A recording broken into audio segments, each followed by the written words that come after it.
Episode 42। शब मातम बीत गई थी और सुबह अमल तुलू हो चुकी थी। रात भर रंजो अलम में बिताने के बाद वो इस हकीकत को तस्लीम करने पर मजबूर हो गया था कि जो गुजर चुका उसे किसी तौर बदला नहीं जा सकता, ना ही उसमें किसी का दोष है। रब्बन ने अगर उसे इन सारे हालात से बेखबर रखा तो वो अपने इस अमल में दुरुस्त था। अगर रब्बन की जगह वो होता और उसके किसी प्यारे को भी वही कुछ दरपेश होता जो खुद उसके साथ था, तो वो भी वही करता जो रब्बन ने किया। बाद में अड्डे के नाजुक हालात के बावजूद रब्बन ने जूलियट के लिए बहुत कुछ किया था और अब जो करना था उसे खुद करना था। उसने तस्लीम कर लिया था कि बैठकर रोने पीटने या दूसरों पर इल्जाम लगाने से कुछ हासिल नहीं होगा। उसे अमली इक़दामात उठाने होंगे और सबसे पहला मरहला जूलियट की तलाश का था। रब्बन उसे बता चुका था कि जूलियट खुद इंतकामी कार्रवाई के चक्कर में महसूस हो रही है। एक नाजुक सी लड़की के लिए खतरनाक कोशिश हो सकती थी, इसलिए सबसे पहले उसे उसके इरादों से बाज रखना जरूरी था। सब कुछ तय कर चुकने के बाद उसने सुबह का आगाज मामूल के मुताबिक किया। वर्जिश और गुस्ल के बाद वो नाश्ते के लिए सबके दरमियान पहुंचा तो रब्बन उसे देखकर मुस्कुरा दिया। ये बड़ी हौसला दिलाती और शाबाश देती मुस्कुराहट थी। वो खुश था कि फारूक ने उसकी तरबियत की लाज रखी और मुश्किल तरीन वक्त में ढहने के बजाय हौसले से खुद को संभाल लिया। आज तेरे को चेकअप के लिए अस्पताल जाने का है। नाश्ते के दौरान रब्बन ने उसे इत्तला दी तो पहले लम्हे उसका जी चाहा कि इनकार कर दे, लेकिन फिर इरादा बदल दिया।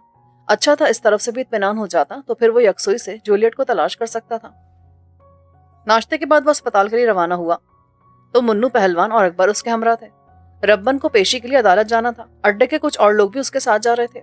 रामू मज्जू वाले अड्डे पर था, लेकिन ऐसी बात नहीं थी कि कोई फारूक के साथ अस्पताल जाने वाला ही नहीं था।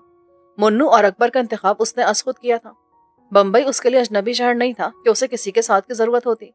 मुन्नू और अकबर को इसलिए साथ लिया था कि वो बम्बई देख लेंगे।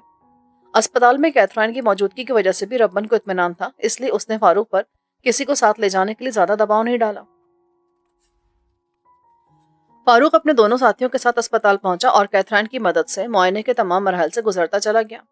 डॉक्टर्स ने उसकी तरफ से इत्मीनान का इजहार किया, अलबत्ता हतमी जवाब टेस्टों की रिपोर्ट आने के बाद ही दिया जा सकता था। अस्पताल से फारिग होने में उन्हें दोपहर हो गई, लेकिन फारूक वापस अड्डे लौटकर जाने का कोई इरादा नहीं रखता था। उसने मुन्नू और अकबर को अपने अगले प्रोग्राम से आगाह किया और उनकी तायद पाकर पहले कहीं खाना खा लेने का फैसला सुना दिया। खाना एक ऐसे होटल में खाया गया जिन्हें दिल्ली के खाने बनाने में महारत का दावा था।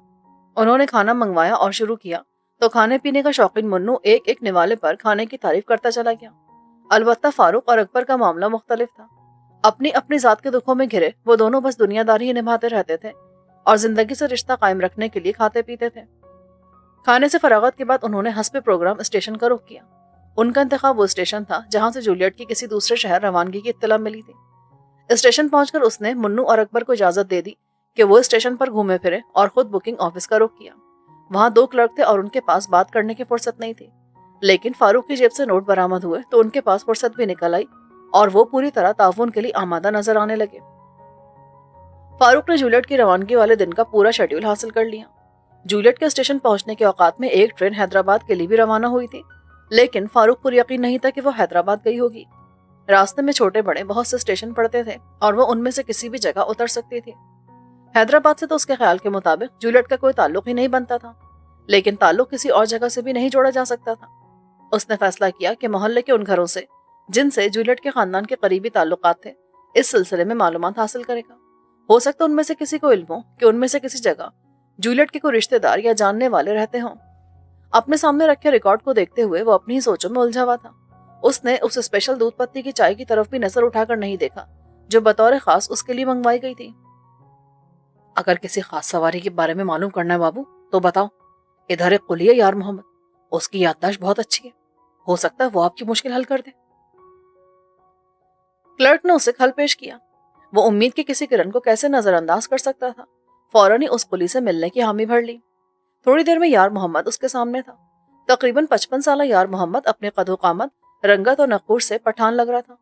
फारूक ने तन्हाई में उससे मुलाकात की ख्वाहिश जाहिर की तो वो उसे साथ लेकर बाहर आ गया। उस वक्त प्लेटफॉर्म पर कोई ट्रेन नहीं लगी थी, इसलिए रश के बावजूद वहां ज्यादा हंगामे या अफरा तफरी का आलम नहीं था। यार मोहम्मद उसे लेकर खाली बेंच पर बैठ गया। फारूक को जूली का एक एक नक्श असबर था और टैक्सी ड्राइवर की जुबानी ये भी मालूम हो गया था कि जूलियट ने उस रोज सया मातमी लिबास पहन रखा था। चनाचे वो यार मोहम्मद को तफसील से एक एक बात बताता चला गया।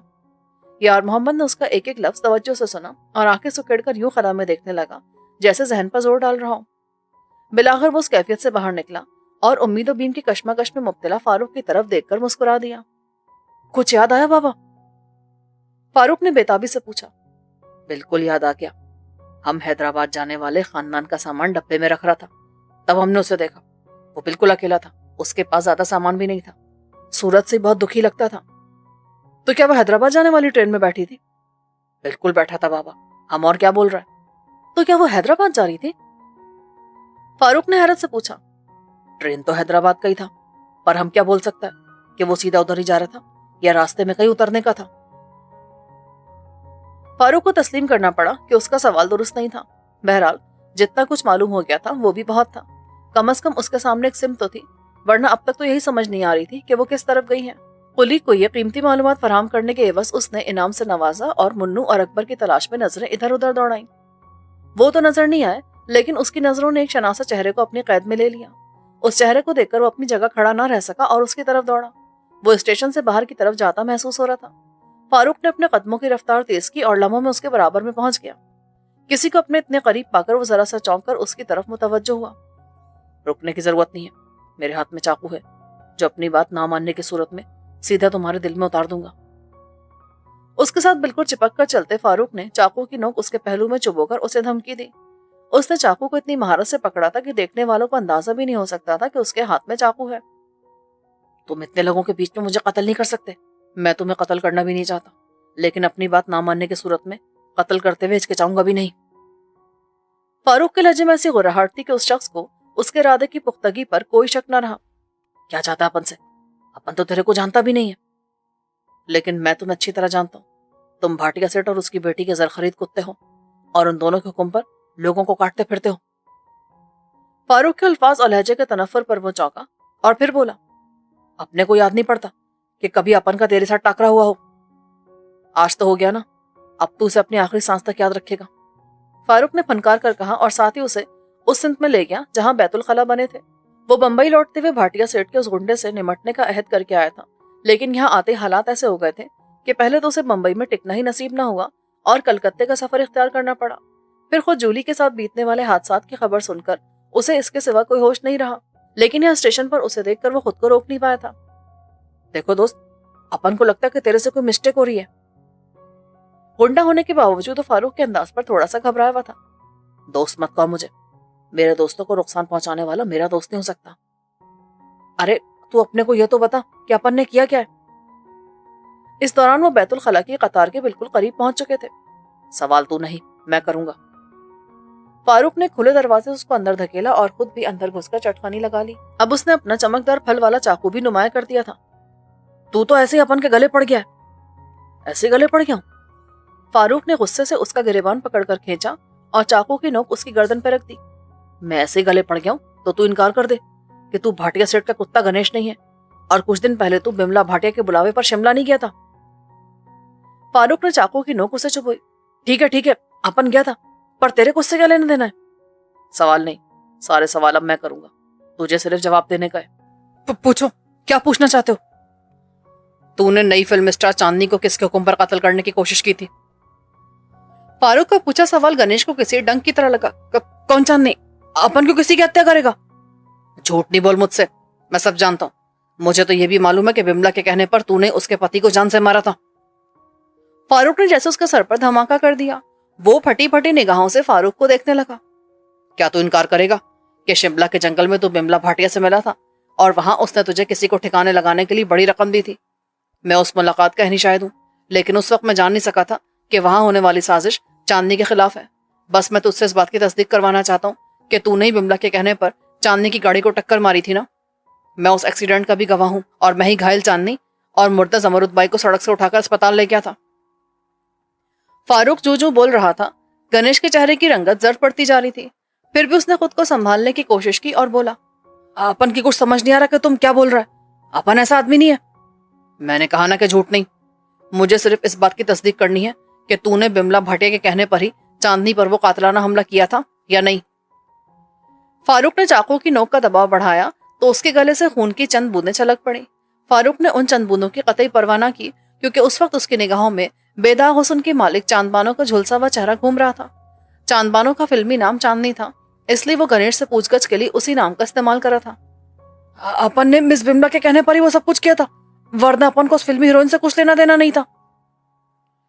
चाकू की नोक के बढ़ते हुए दबाव और फारूक की आंखों में उतरे खून को देखकर गणेश ने हक वफादारी निभाने से ज्यादा जुर्म कबूल कर लेने में ही आफियत जानी, और साथ ही ये भी वाजे कर दिया कि वो तो सिर्फ एक हथियार था जिसका कंट्रोल बिमला के हाथ में था। फारूक को इस बात का पहले से ही अंदाजा था। गणेश ने एतराफ किया तो उसके तने हुए आसाम खुद ब खुद ढीले पड़ गए और चाकू का दबाव कम हो गया। गणेश ने फौरन इस बात को महसूस कर लिया और होशियारी दिखाने की कोशिश करते हुए फारूक की नाफ पर अपना घुटना रसीद करने की कोशिश की। फारूक ने भी रद्दअमल में अपने जिस्म को हरकत दी और यहाँ उससे चूक हो गई। वो गणेश की गर्दन पर रखे चाकू की नोक को भूल गया। खुद गणेश ने भी अपनी नाजुक पोजीशन का ठीक तरह से अंदाजा नहीं लगाया था, इसीलिए ऐसी हरकत कर गया। उस हरकत का नतीजा बेहद खतरनाक निकला। फारूक का तेज फलदार चाकू गणेश के शारक को इस तरह काटता चला गया कि उसे चीखने का मौका भी ना मिला। फारूक अगर बर वक्त पीछे न हट गया होता तो उसके गले से फव्वारे की तरह फूटता खून उसे भिगो डालता। अब भी कुछ न कुछ चीटें उसके ऊपर आई थी। उसने बैतुल खला की महदूद हदूद में गणेश की खून उगलती लाश को टेढ़ी मेढ़ी हालत में नीचे गिरते देखा और अपने मुंह पर हाथ फेरते हुए गरम गरम खून की बूंदों को साफ किया। उसकी हथेली पर खून की सुर्खी नुमाया हो गई। उसने हैरत से उस सुर्खी को देखा। वो अभी तक बेयकीनी की कैफियत में था कि उससे एक इंसान का कत्ल हो गया है। गणेश चाहे गुंडा था और उसके दिल में उसके लिए नफरत का एक दरिया मौजन था, इसके बावजूद वो उसे कत्ल करने का कोई इरादा नहीं रखता था। इस बेइरादा कत्ल पर गुंग रह जाना एक फितरी रद्दअमल था, लेकिन वो ज्यादा देर इस कैफियत में मुब्तला न रह सका। बैतुल खला के दरवाजे पर होने वाली जोरदार दस्तक ने उसे चौंका के रख दिया। बैतुल खला के दरवाजे पर होने वाली दस्तक बहुत जोरदार थी, साथ ही किसी ने बुलंद आवाज में पुकार भी लगाई थी। जाहिर है ये अवामी जगह थी और कई बैतुल खला होने के बावजूद उनकी तादाद कमी पड़ती थी, इसलिए किसी एक को बहुत देर तक मसरूफ रखने की गुंजाइश कमी निकलती थी। अब भी लगता था कि बाहर मुंतजर किसी शख्स का पैमाना सबर लबरेज हो गया था, लेकिन फारूक के लिए सूरत हाल बड़ी मखदूश हो गई थी। वो गणेश की खून उगलती लाश के साथ अंदर बंद था और लाजिम था कि जैसे ही दरवाजा खोलकर बाहर निकलता, बाहर मुंतजर शख्स को अंदर की सूरत हाल का इल्म हो जाता और नतीजा उसकी गिरफ्तारी की सूरत में निकलता। लेकिन वो फिलहाल पाबंदी सलासल होने का सोच भी नहीं सकता था। उसे बहुत से काम निपटाने थे, जिनमें सरे फहरिस्त जूलियट की तलाश, उसके मुजरिमों को कैफरे किरदार तक पहुंचाना और बिमला से चांद बानों का हिसाब लेने का काम थे। इन सब कामों के लिए उसका आजाद रहना जरूरी था। उसने फैसला कर लिया कि कुछ भी हो जाए वो किसी सूरत पुलिस की गिरफ्त में नहीं आएगा। इस फैसले को करने के बाद उसने खुद को संभाला और तेजी से दरवाजा खोलकर बाहर निकला। बाहर निकलते हुए उसने फुर्ती का मुजाहरा किया और अपनी पुश्त पर दरवाजे को बंद कर डाला। उसने ये अमल इतने कलील वक्त में किया था कि बाहर इंतजार में खड़े शख्स को ठीक से अंदर का मंजर देखने का मौका मिलने का कोई इम्कान नहीं था। अलबत्ता वो शख्स उसकी हरकत पर बाआवाज़ बुलंद बड़बड़ाया जरूर था, लेकिन फारूक के पास रुककर उसकी बड़बड़ाहट सुनने की फुर्सत कहाँ थी। वो रुख मोड़कर तेज तेज कदमों से वहां से निकलता चला गया। अभी कुछ ही दूर गया था कि पीछे से चीखों पुकार सुनाई दी। वो समझ गया कि गणेश की लाश देख ली गई है और देखने वाला शोर मचाकर औरों को मुतवज्जो कर रहा है। कुछ देर नहीं गुजरती कि लोग उसके पीछे दौड़ पड़ते। ऐसा होने से कबल उसने खुद ही दौड़ लगा दी। इस पल वो अपने साथ आए मुन्नू और अकबर को भी फरामोश कर चुका था। लोगों के दरमियान से रास्ता बनाता वो बहुत तेजी से स्टेशन के खारजी रास्ते की तरफ भागता चला जा रहा था। उसे अपने पीछे भागो पकड़ो की आवाजें मुसलसल सुनाई दे रही थी। जो लोग सूरत हाल से वाकिफ नहीं थे वो भी उसे भागते देखकर उसकी तरफ मुतवज्जो होने लगे। उसे एहसास हो कि इस तरह भागना भी उसके हक में नुकसानदेह साबित हो रहा है, लेकिन उसके पास कोई और चारा भी नहीं था। इस परेशानी के आलम में उसने महसूस किया कि उसके पीछे शोर में मजीद इजाफा हो गया है, लेकिन अब यह शोर मचाता हुजूम उसकी तरफ नहीं लपक रहा था, ना ही भागो पकड़ो की सदाएं सुनाई दे रही थी। बस यूं लगता था कुछ लोग आपस में मुतसादिम हो गए हों। वो असल मामला जानने के लिए कहाँ ठहरता। बस इस सूरत हाल को अपने लिए गनीमत जानकर भागते कदमों की रफ्तार जरा कम की और लंबे लंबे डग भरता यूं चलने लगा जैसे उजलत में मुब्तला कोई शख्स चलता है। स्टेशन पर बहुत से लोग उजलत की कैफियत में दिखाई देते हैं, चुनाचे उसका यूं चलना किसी को अपनी तरफ मुतवज्जो नहीं कर सकता था। अच्छी बात यह थी कि उसके लिबास पर गणेश के खून के छींटे बहुत कम आए थे और ज्यादा नुमाए भी नहीं थे, इसलिए हुलिये से वो मशकूक नजर नहीं आ रहा था। चेहरे पर आने वाले खून के छींटों को वो बैतुल खला से निकलने से कबल ही साफ कर चुका था। चुनाचे जब एक टैक्सी में सवार होकर ड्राइवर को चलने के लिए कहा तो उसे भी उस पर किसी किस्म का शक नहीं गुजरा। फारूक ने फिर भी एहतियात पसंदी से काम लिया और ड्राइवर को सीधा अड्डे का पता बताने के बजाय एक करीबी इलाके तक चलने के लिए कहा। टैक्सी स्टेशन की हुदूद से निकल गई तो वो पुरसुकून होने लगा और ख्याल आया कि मुन्नू और अकबर तो वहीं स्टेशन पर रह गए। बहरहाल ये कोई इतनी तशवीशनाक बात नहीं थी। वो दोनों बालिग थे और इस मुख्तसर अरसे में बम्बई की खासी सैर कर चुके थे। खुसूसन मुन्नू को बम्बई में घूमने का खूब मौका मिला था, इसीलिए वो खुद भी अड्डे वापस आ सकते थे। बसूरत दीगर वो अड्डे से किसी को उनकी तलाश में भेज देता। फिलहाल तो खुद उसका वहां से निकलकर महफूज ठिकाने पर पहुंचना जरूरी था। टैक्सी से उतरकर वो एक तांगे में बैठा और अड्डे पर पहुंच गया। रब्बन के अड्डे पर गैर मौजूदगी को उसने अपने लिए बेहतर जाना और सीधा अपने कमरे का रुख किया। कमरे में जाने से कबल वो गोलू को सख्ती से हुक्म दे गया था कि कोई वहां ना आए, वो कुछ देर आराम करना चाहता है, इसलिए कोई उसकी तन्हाई में मुखल नहीं हुआ। वो कपड़े तब्दील किए बगैर बिस्तर पर लेट गया। गणेश की खून उगलती लाश हनूज उसके जहन के पर्दे पर मौजूद थी। कैसे देखते ही देखते वो शख्स जिंदगी की बाजी हार गया था जो मुंह मांगी कीमत पर दूसरों की जिंदगियों के चिराग गुल करता आया था। और सितम यह था कि उसके नापाक खून का बोझ फारूक की जात पर आन पड़ा था। वो नाअहल नहीं था और ना ही चाकू थामने में उसकी महारत में कोई कमी थी। बस गणेश की मौत ही आई थी जो वह ऐसी हरकत कर बैठा कि उसकी शहरगी कट गई। उसकी इतनी अचानक मौत ने उसे दमबखुद कर दिया था। अगर उसे जूलियट की फिक्र ना होती तो शायद वो वहां से भाग निकलने की तहरीक भी पैदा ना होती। कैसे नाजुक लम्हात थे जब वो लोगों के हुजूम में से रास्ता बनाता हुआ भागता चला जा रहा था और उसके पीछे पकड़ो, भागने ना पाए जैसी सदाएं लगाते लोगों का एक गिरोह भागता चला आ रहा था। उनकी सदाओं पर आसपास मौजूद लोगों में से शायद कुछ उसे पकड़ने की कोशिश करते, लेकिन फिर अचानक ही पीछे ना जाने क्या हो गया कि लोगों की तवज्जो उस पर से हट गई और वो वहां से निकलने में कामयाब हो गया। अचानक उसे मुन्नो और अकबर का ख्याल आया। अफरा तफरी में वो उन्हें वहीं स्टेशन पर छोड़ आया था। पता नहीं वो वापस लौटे भी थे या अभी तक वहीं स्टेशन पर उसकी तलाश में भटक रहे थे। उन दोनों का ख्याल आने पर वो ना चाहते हुए भी अपनी जगह से उठा और कमरे से निकलकर सीढ़ियों पर आन खड़ा हुआ। गोलू। ऊपरी सीढ़ी पर खड़े खड़े ही उसने पुकारा तो गोलू बोतल के जिन की तरह फौरन हाजिर हो गया। जी फारूक भाई, चाय पियेंगे क्या? नहीं, तुम देखो कि नीचे कौन कौन फारिग है। 2 बंदों को जरा स्टेशन भेजो और बोलो कि मुन्नू और अकबर की खबर लेकर आए। वो दोनों वहां घूमने के लिए रुके थे, अभी तक वापस नहीं लौटे, उसने कहा और अपने कमरे में वापस आ गया। अब उसके ख्याल की रौ दूसरी तरफ बह रही थी। स्टेशन पर उसने जो मालूमात हासिल की थी उनकी रोशनी में जूलियट हैदराबाद जाने वाली ट्रेन में सवार हुई थी। बंबई से हैदराबाद का फासला कोई कम नहीं था। रास्ते में कितने ही दूसरे मकामात पड़ते थे। कुछ पता नहीं था कि जूलियट रास्ते में कहीं उतरी थी या सीधी हैदराबाद गई थी। अगर वो हैदराबाद में थी तो उसे ढूंढना फारूक के लिए आसान भी था और मुश्किल भी। हैदराबाद में जूलियट की मौजूदगी के इम्कान पर गौर करते हुए उसका ध्यान गणेश के एतराफ की तरफ चला गया। उसने मरने से पहले कबूल कर लिया था कि उसने बिमला के हुक्म पर चांदबानो की गाड़ी को निशाना बनाया था।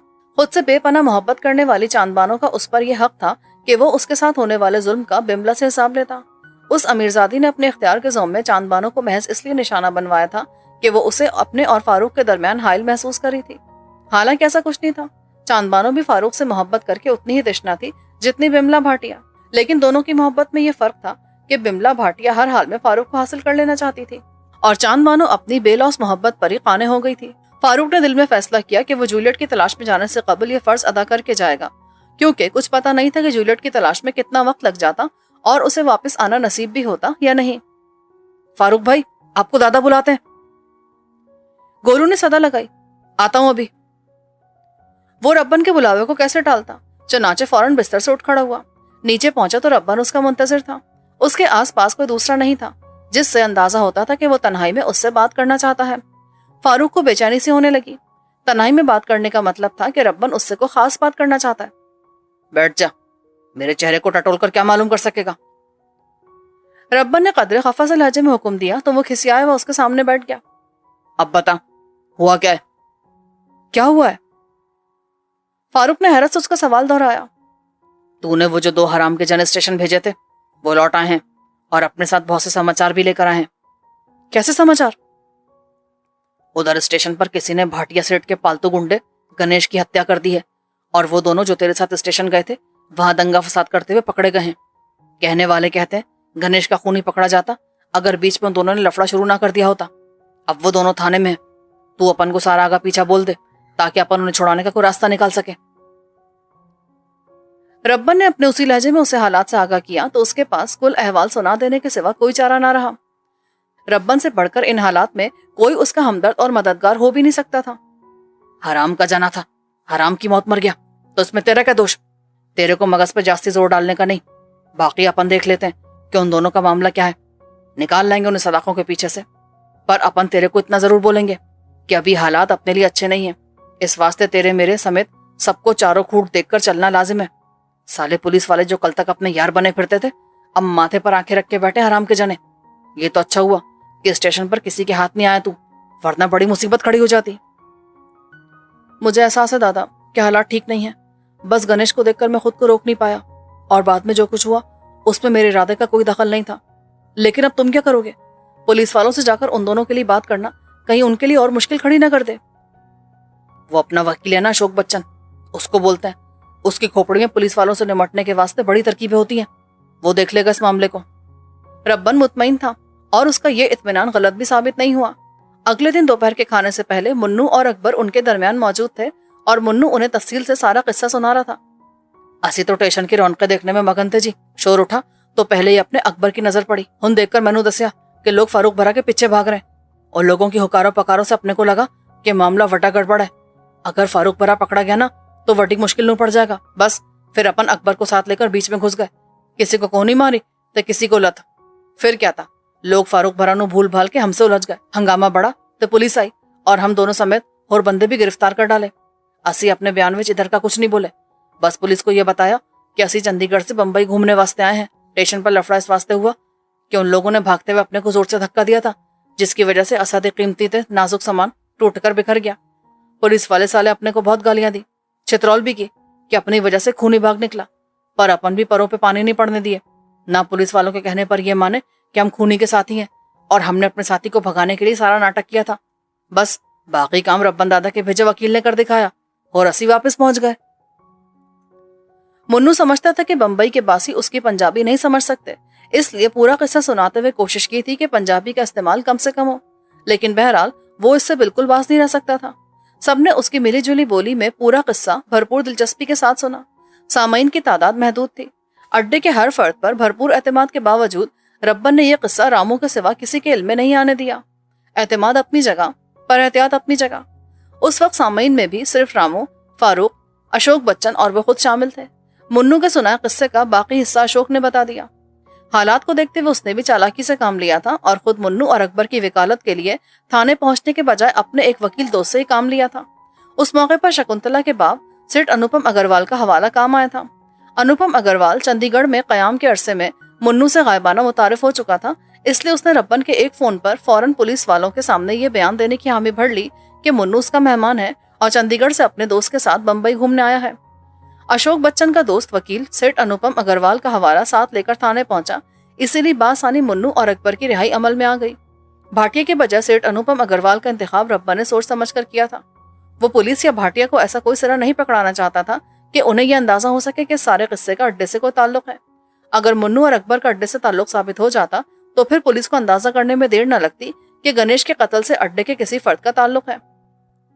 अनुपम अग्रवाल एक गैर मुतल्लिका शख्स था जिसकी रब्बन से वाकफियत भी किसी के इल्म में ना थी।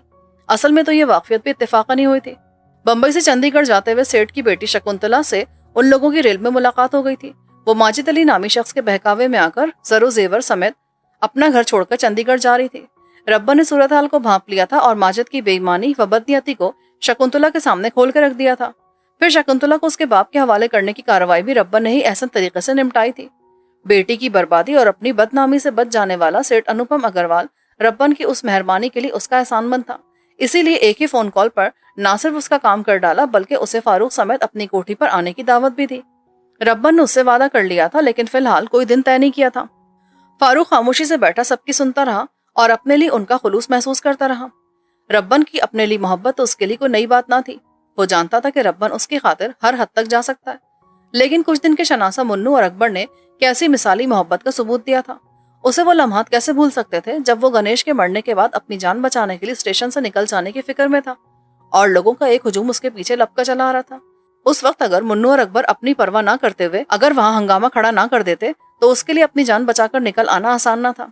रब्बन और अशोक बच्चन के साथ जमी महफिल बर्खास्त हुई तो उसने मुन्नू और अकबर के रूबरू इस हकीकत का इतराफ भी किया और उन्हें गले लगाकर उनके खुलूस के लिए उसका शुक्रिया अदा भी किया। शुक्रिया की क्या बात है फारूक भाई, मैंने तो आपका एहसान उतारने की एक मामूली सी कोशिश की थी। मैं कैसे उस रात को भूल सकता हूँ जब पारों के बाप और भाई मेरी जान लेने पर तुले हुए थे और आपने मुझसे कोई ताल्लुक कोई वाकफियत ना होते हुए भी मेरी जान बचाई थी। और फिर आप कैसे मुझे मेरे शहर की कातिल फिजाओं से निकालकर यहाँ ले आए। ये भला कोई भूलने की बात है? ये आपका पुरखुलूस साथी तो है जो मैं पारों से बिछड़ कर भी जिंदा हूँ और एक नई जिंदगी जीने की कोशिश कर रहा हूँ। अकबर की आंखें भीग गईं। वो मोहब्बत का मारा नौजवान था जिसकी मोहब्बत मजहब की तफरीक की नजर हो गई थी और वो अपनी महबूबा की ख्वाहिश पर सब कुछ छोड़ छाड़कर बस उसकी यादों को दिल में बसाए फारूक के साथ बंबई आ गया था। इंशाल्लाह तुम बहुत बेहतरीन जिंदगी जियोगे, बस मैं जरा अपने चंद मसाइल से निमट लूं, फिर तुम्हारे लिए किसी अच्छे बंदोबस्त का सोचता हूँ। फारूक ने उसकी पीठ थपकते हुए उसे तसल्ली दी और फिर मुन्नू की तरफ रुख करके बोला, اپنا منو تو ہے ہی یاروں کا یار. چندی گڑھ جانے کا مجھے سب سے بڑا فائدہ یہی ہوا کہ منو جیسا دوست مل گیا. اس دوستی پر میں جتنا فخر کروں کم ہے. اسی تو بڑے معمولی سے بندے ہیں. چندی گڑھ شہر میں اپنے نام کے جھنڈے گاڑنے والا منو اس وقت شرمیلے سے لہجے میں بولا تو فاروق ہنس پڑا. تمہیں دیکھ کر لگتا ہی نہیں یار کہ تم کسی اڈے کی چوکی پر بیٹھنے والے دادا ہو اور سارے شہر میں تمہارے نام کی دہشت ہے. او دوجی گل ہے بھرا, اساتے ہوتے چاچا جی دا ہاتھ ہے. اس نے سارا کریڈٹ اپنے چاچا کپل داس کو دے دیا. لیکن فاروق جانتا تھا کہ کپل داس کی سرپرستی اپنی جگہ, لیکن اگر منو میں کچھ گن نہ ہوتے تو یہ سرپرستی کسی کام نہ آتی. آدمی کے اپنے اندر بھی کچھ ہوتا ہے تو ہی استاد کی محنت بھی رنگ لاتی ہے. ساری باتیں چھوڑے اور یہ بتائیں کہ اب کرنا کیا ہے. آپ جس مقصد کے لیے اسٹیشن گئے تھے وہ حاصل ہوا یا نہیں؟ یکدم ہی اکبر نے گفتگو کا موضوع بدل دیا. اس نے اپنی پارو کو کھویا تھا, اس لیے فاروق کا درد سمجھتا تھا اور پورے دل سے خواہاں تھا کہ فاروق کو جولیٹ مل جائے. کچھ نہ کچھ کام تو بنا ہے. اس نے حاصل ہونے والی معلومات سے ان دونوں کو آگاہ کیا. دادا کا کہنا ہے کہ وہ محلے والوں سے معلوم کرنے کی کوشش کرے گا کہ حیدرآباد یا اس کے آس پاس کسی علاقے میں جولیٹ اور اس کے والدین کے کوئی رشتہ دار وغیرہ رہتے ہیں یا نہیں. اگر کسی کا پتہ مل گیا تو میرا کام آسان ہو جائے گا, ورنہ جولیٹ کی تلاش میں مجھے بہر صورت نکلنا تو ہے ہی. میں آپ کا پورا ساتھ دوں گا, اکبر نے اعلان کیا. اور اسی بھی. منو نے بھی اپنی آواز شامل کی. تم دونوں کے خلوص کا بہت بہت شکریہ, لیکن میں سوچ رہا ہوں کہ جولیٹ کی تلاش پہ نکلنے سے پہلے ایک دوسرا کام نمٹا لوں تاکہ میری جان پر کسی کا قرض باقی نہ رہے. کیسا کام بھرا؟ کھل کر بولو. منو نے وضاحت چاہی. جواب میں فاروق نے چاندبانوں سے بملا کی مخاصمت, بملا کی گنیش کے ذریعے چاندبانوں کے قتل کی کوشش اور اسٹیشن پر گنیش سے حاصل ہونے والی تمام معلومات سے انہیں آگاہ کر دیا. یہ تو واقعی بڑا ظلم کیا سمیر زادی نے, اس سے حساب لینا واقعی آپ کا فرض بنتا ہے. اکبر نے اس کی تائید کرنے میں پہل کی اور مزید بولا, اس سلسلے میں بھی میں آپ کا ساتھ دینے کے لیے تیار ہوں. یہ کوئی اتنا مشکل کام نہیں ہے, میں اکیلا بھی بملا سے مل کر سارا حساب بے باک کر سکتا ہوں. بس پہلے مجھے یہ معلوم کرنا ہے کہ وہ بمبئی میں ہے یا اپنی ملازمت پر اپنے کالج کے ہاسٹل میں. گنیش کے مرنے پر کہیں وہ ہوشیار نہ ہو گئی ہو. اکبر نے نقطہ اٹھایا. میرے خیال میں ایسا نہیں ہوگا. گنیش ایک گنڈا تھا اور اس کے اس طرح مارے جانے پر کسی کو تشویش نہیں ہو سکتی, کیونکہ سب جانتے ہیں کہ ایسے لوگوں کی بے شمار دشمنیاں ہوتی ہیں. تسی ٹھیک دس رہو بھرا, پر ایسا کرو اب تسی تھوڑے سمے آرام کر لو. تو سدی طبیعت چنگی ہوئی ہے, پر ابھی دماغ پہ اتنا زور ڈالنا ٹھیک نہیں. چل اکبر, اسی چلتے ہیں. فاروق بھرا نو آرام کرن دے. منو کو بالکل اچانک ہی یاد آ گیا کہ فاروق تو ابھی ایک لمبی بیماری بھگتا کر بیٹھا ہے اور ڈاکٹرز نے اس کے بارے میں اطمینان کا اظہار کرنے کے باوجود احتیاط کی ہدایت کی ہے, اس لیے گفتگو کے سلسلے کو وہی موقوف کر دیا. ان دونوں کے اپنے کمرے سے جانے کے بعد بھی فاروق ان کے بارے میں سوچتا رہا. اپنے اڈے کے ساتھیوں پر اس کا اعتماد کم نہیں تھا, لیکن نہ جانے کیوں وہ انہیں اپنے ان معاملات سے الگ رکھنا چاہتا تھا, اور ایسے میں ان دونوں کا ساتھ کسی نعمت سے کم نہ تھا.